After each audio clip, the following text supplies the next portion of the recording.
Hello everyone, good morning. आप सब कैसे हो? आई होप कि आप सब ठीक ही होंगे। आज मेरा सब्जेक्ट है Hindi, standard 4th, page number 51 से लेकर 53 तक, लेसन नंबर 8, नहले पर दहला। चलो, नहले पर दहला उसका मीनिंग क्या होता है? शेर पर सवा शेर, और गुजराती में बोलते हैं लोभीनु धन धुतारा खाए।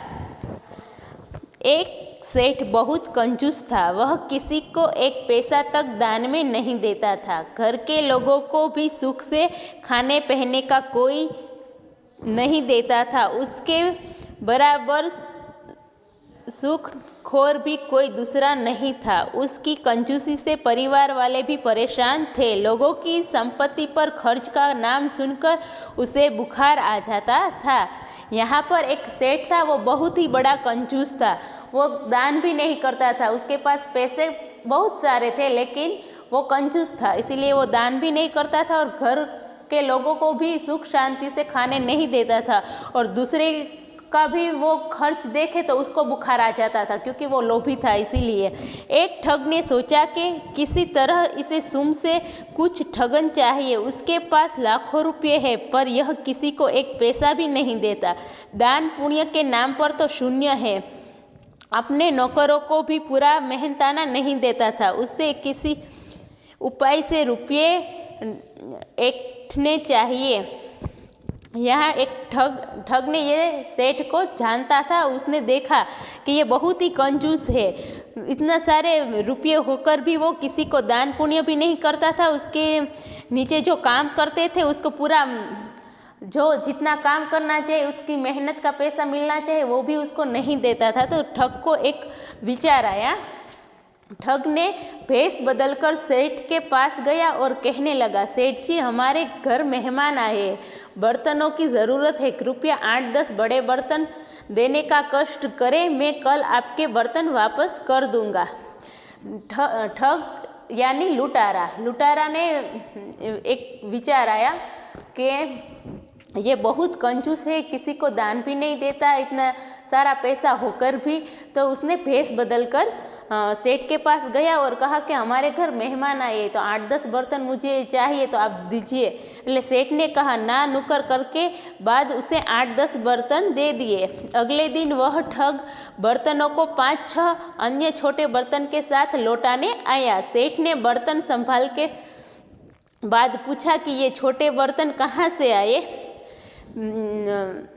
ठग ने भेष बदलकर पहले बर्तन ले लिए, सेठ जी के पास मांगे, तो सेठ जी ने पहला हाँ ना की और फिर उसे बर्तन दे दिए। बर्तन दिए और वो वापस देने आए तो अन्य छोटे बर्तन लेकर आया था। जो सेठ जी ने दिए थे वो तो बर्तन थे, इसके अलावा छोटे छोटे बर्तन ठग वापस देने आया। એટલે सेठ जी ने पूछा कि ये 5-6 अन्य छोटे बर्तन कैसे? तो ठग बोला, सरकार, आपके बर्तन ने बच्चे दिए हैं। ठग ने कैसी बात की कि आपके बर्तन ने बच्चे दिए? क्या कभी कोई बर्तन बच्चा देता है? लेकिन उसने झूठ बोला और ऐसे कहा, क्योंकि ये सेठ है वो लोभी है, उसकी लालच दी इस बात पर, इसीलिए झूठी बात की उसने। अंत में बच्चों सहित आपके बर्तन वापस लाया हूँ। सेठ ने लोभवश कुछ ही नहीं कहा और उन सभी बर्तनों को घर में रख लिया। कभी बर्तन है वो बच्चे देता है? नहीं देता, लेकिन वो लोभ में आ गया कि उसको एक्स्ट्रा बर्तन मिल रहे हैं, तो उसने रख लिया। और उसने आर्गुमेंट नहीं की कि बर्तन बच्चे नहीं देते, मुझे नहीं चाहिए, मुझे मेरे ही बर्तन वापस करो, ऐसा नहीं कुछ कहा, क्योंकि वो लोभी था, कंजूस था, उसको एक्स्ट्रा बर्तन मिल रहे थे, इसीलिए उसने वो बर्तन ले लिए।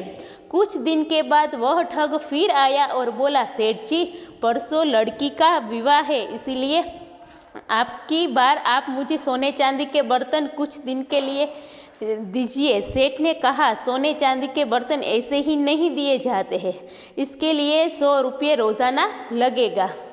ठग दूसरी बार सेठ को उल्लू बनाने के लिए क्या कहा? अब वे सोने चांदी के बर्तन मांग रहा है, क्योंकि उसकी बेटी की शादी है, वो बोलकर वो मांग रहा है। तो सेठ जी ने क्या कहा कि ऐसे थोड़े मिलेंगे रोज़ाना, यानी आपको उसका चार्ज देना पड़ेगा, रोज़ 100 रुपया देना पड़ेगा। तो ठग ने क्या कहा? ठग बोला, सेठ जी मैं एक दिन का किराया तो अभी दे रहा हूँ, आप मुझे तो जानते ही हैं, मैंने पहले ही भी आपको बच्चों सहित बर्तन वापस किए हैं। ठग ने क्या कहा कि आप तो मुझसे पहले से ही जानते हो, मैंने आपके बर्तन और उसके बच्चे भी वापस दिए थे, आप किराए की चिंता बिल्कुल मत कीजिए, मैं 100 रुपये प्रतिदिन की वजह से 150 रुपये प्रतिदिन दूंगा। सब 100 रुपये आपको देते हैं, लेकिन मैं आपको 150 रुपये दूंगे। उसके लालच बढ़ाने के लिए ये ठग बोला। अंततः अब आप देरी न कीजिए। ठग की बात सुनकर सेठ मन ही मन बहुत ही खुश हुआ। ठग की ये बात सेठ ने सुनी तो वो मन ही मन मुस्कुराने लगा, क्योंकि उसने 150 रुपये मिलेंगे, 150 यानी 150 रुपये उसको मिलेंगे। इसे मन ही मन वो खुश होने लगा, क्योंकि वो लोभी था, उसको लालच लगी 50 रुपये अधिक मिलने पर। ठग की बात सुनकर सेठ मन ही मन बहुत खुश हुआ। उसने 15-20 हज़ार के बर्तन उस ठग को दे दिए। ठग ने बर्तन लेकर जाकर बाजार में बेच दिए। 15-20 हज़ार के बर्तन सोने चांदी के ठग को उसने दे दिए और ठग ने क्या किया, वो बाजार जाकर बेच दिए।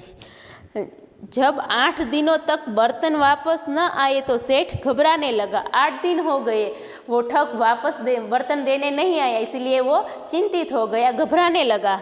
इधर उधर से ठग के घर का पता पूछता हुआ सेठ उसके घर पहुंचा। वो कहाँ रहता था उसको नहीं मालूम था, इसलिए वो घर ढूंढने लगा और वहाँ पे वो पहुँच गया। वहाँ उसने देखा कि ठग बाल मुंडवाए रोनी सूरत बनाए घर के बाहर बैठा था। जब सेठ वो उसके घर पहुँचे तो अपने बाल मुंडवा दिए थे और अपने घर के बाहर रोनी सूरत यानी रो के बैठा हुआ था। सेठ जी को देखते ही ठग बोला, सेठ जी आपने मेरे साथ बड़ा धोखा किया। ठग ने क्या कहा कि आपने मेरे साथ बहुत धोखा किया। सेठ ने आश्चर्य से पूछा, वाह भाई, आज तक तुमने मेरे बर्तन वापस नहीं किए, अब धोखे की बात कर रहे हो।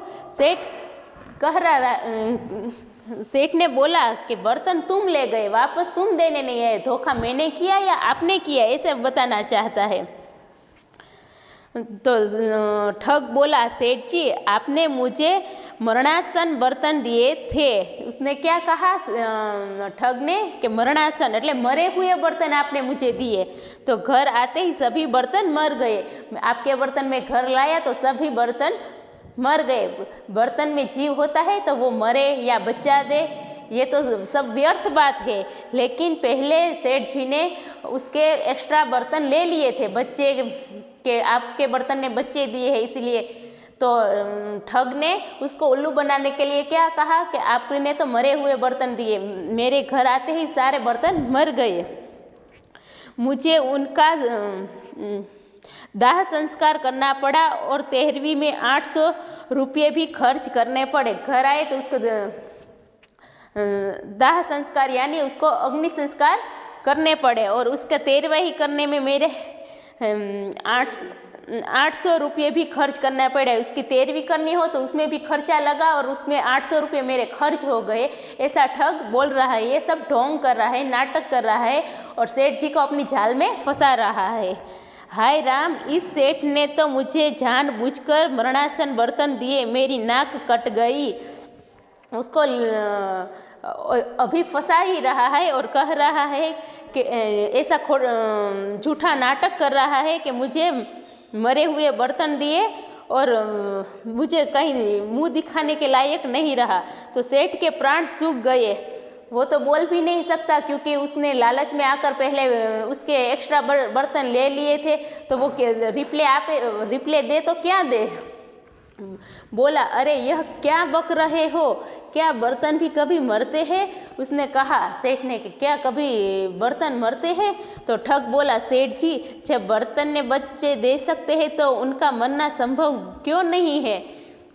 आपके बर्तन बच्चे दे सकते हैं तो मरते भी है न, ऐसे बोला। तो पहली बार अपने बर्तनों के बच्चे चुपचाप ले लिए थे। अब इस बार बर्तनों की 13वीं के रुपये दीजिए। पहले आपने कुछ नहीं बोला और मेरे एक्स्ट्रा बर्तन आपने ले लिए उसके बच्चे समझकर, तो अब के 13वीं के रुपये आप मुझे नहीं देंगे। इतना कहकर वो सेठ से झगड़ने लगा। वो बात बोलकर सेठ के साथ झगड़ा करने लगा। उनका झगड़ा सुनकर आसपास के लोग इकट्ठे हो गए। वो ज़ोर ज़ोर से चिल्लाने लगा, इसीलिए वहाँ सब लोग इकट्ठे हो गए। सेठ ने अपनी बदनामी से डर से ठग को चुपचाप 800 रुपये दे दिए और मुंह लटकाकर वापस घर आ गया। उसकी और बदनामी हो इसीलिए वो चुपचाप ठग को पैसे दे दिए और वो मुंह लटकाकर यानी सैड होकर अपने वापस घर चला गया। लोगों को जब सारी बात मालूम हुई तो वो हंसते हुए कहने लगे, इसी को कहते हैं नहले पे दहला। घर पे ये बात बताई तो सब हंसने लगे कि शेर को सवा शेर मिलता ही है। कंजूसी अच्छी बात है लेकिन इतनी सारी कंजूसी नहीं। कहते हैं ना, कर कसर करनी चाहिए, इतना सारा लोभ नहीं करना चाहिए। जहाँ हमें पैसे व्यर्थ करने हैं वहाँ पे करने ही पड़ते हैं। अतिशय लोभ करना बुरी बात है। इसीलिए ठग ने उसे उल्लू बनाकर अपने बर्तन भी एक्स्ट्रा पैसा भी वो ले गया। इसीलिए हमें यहाँ इसमें से क्या सीख मिलती है कि कंजूसी बहुत नहीं करनी चाहिए। कंजूसी भारी पड़ सकती है। सेठ को जैसे भारी पड़ गई वैसे भारी पड़ सकती है। हमें कर कसर करनी चाहिए लेकिन इतना सारा लोभ करना चाहिए नहीं। आई होप कि ये आपको समझ आ गया होगा। उसकी एक्सरसाइज क्वेश्चन आंसर आपके PDF के द्वारा मिल जाएंगे। और आपको कोई क्वेरी है तो स्कूल के प्रोवाइड नंबर पर आप कॉल कर सकते हो, मैसेज कर सकते हो और यहाँ पे आकर आप समझ सकते हो। Good bye, have a nice day.